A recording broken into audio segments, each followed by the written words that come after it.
Muy buenas, bienvenido al cuarto tutorial sobre productos financieros. Hoy les vamos a hablar de algo un poquito más engorroso, pero también importante dentro de lo que son los productos financieros y su implicación fiscal.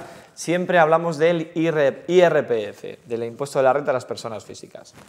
Hoy vamos a hablar de los derivados y derivados financieros. El término genérico de productos o contratos derivados proviene de que estos se definen con relación a un activo subyacente del cual se derivan en otros términos, porque su valor se genera a partir de la variación de precios del elemento a que vienen referidos.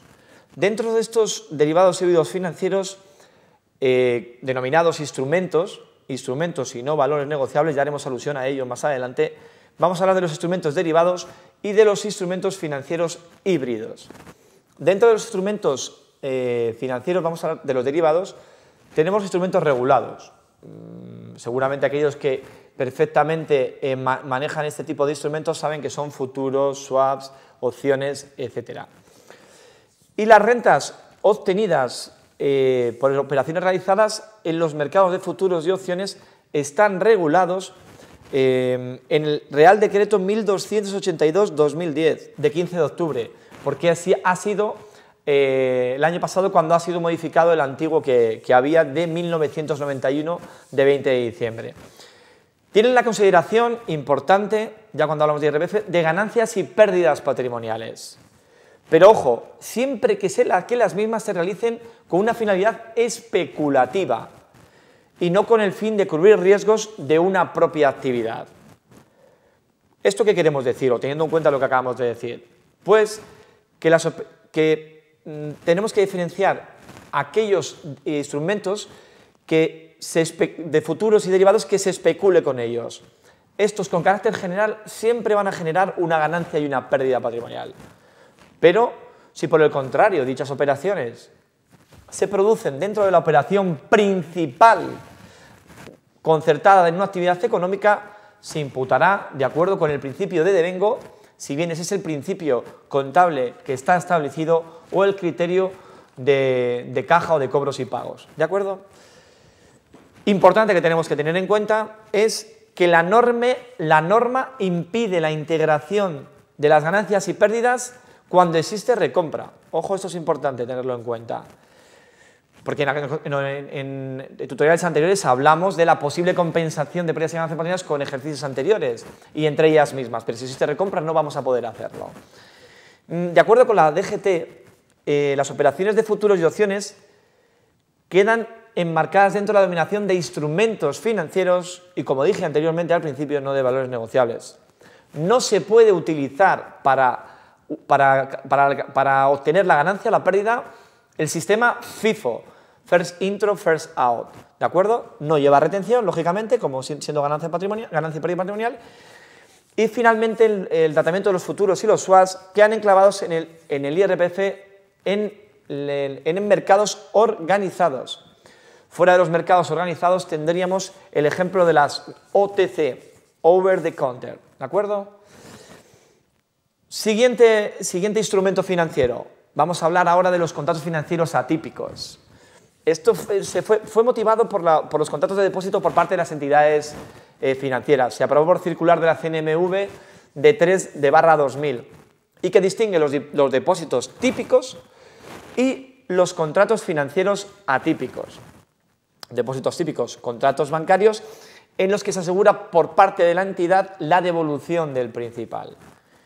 Lógicamente, en los atípicos, la entidad de crédito recibe dinero, valores u ambos, de su clientela, asumiendo una obligación de reembolso de valores cotizados, dinero o ambos, en función de la evolución de la cotización de uno o varios valores, de la evolución de un índice bursátil sin compromiso de reembolso íntegro del principal, no como ocurre con los depósitos típicos, y que se consideran incluidos dentro del concepto de instrumento financiero. Al ser tan engorroso, la DGT tiene incluso disputas entre ella misma, es decir, hay consultas de la Dirección General de Tributos que entre ellas se contradicen. Pero de los rendimientos de capital mobiliario se pueden producir dos situaciones. Una, que la cotización de la acción a la cual se encuentra ligado el depósito sea igual o superior al precio inicial. En este supuesto, el cliente, o mejor dicho, al cliente se le entrega el capital depositado más el interés garantizado. ¿Qué significa? Que esto es rendimiento de capital mobiliario y por tanto tributa al 19%.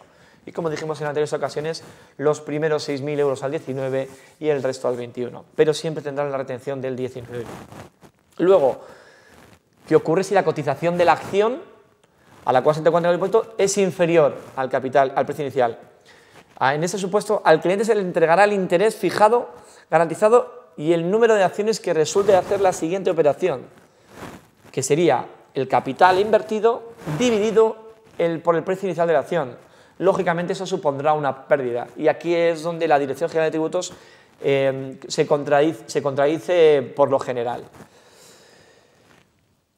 Otro tipo de instrumentos financieros híbridos, simplemente voy a mencionarlos. Todos, en este caso, unos van a suponer ganancia y pérdida patrimonial y otros rendimientos de capital mobiliario. En primer lugar, los warrants son valores negociables que otorgan a sus suscriptores un derecho de opción de compra o sobre la compra o sobre la venta de un determinado elemento subyacente a un precio concreto. Su régimen fiscal será que las rentas derivadas de dichos warrants será tratamiento de ganancia o pérdida patrimonial. Este es el único que su régimen fiscal va a ser este. Los otros, participaciones preferentes, considerados rendimientos obtenidos por la cesión a terceros de capitales propios, las remuneraciones derivadas de participaciones preferentes, tales como coeficientes de inversión, recursos propios, etc. Su régimen fiscal será rendimiento de capital mobiliario y retención del 19%. Y luego tenemos otros dos elementos híbridos que son deuda subordinada y obligaciones convertibles. Las dos son rendimiento de capital mobiliario y llevan una retención del 19%. Bueno, por hoy nada más y les espero la próxima semana en el siguiente tutorial. Muchas gracias.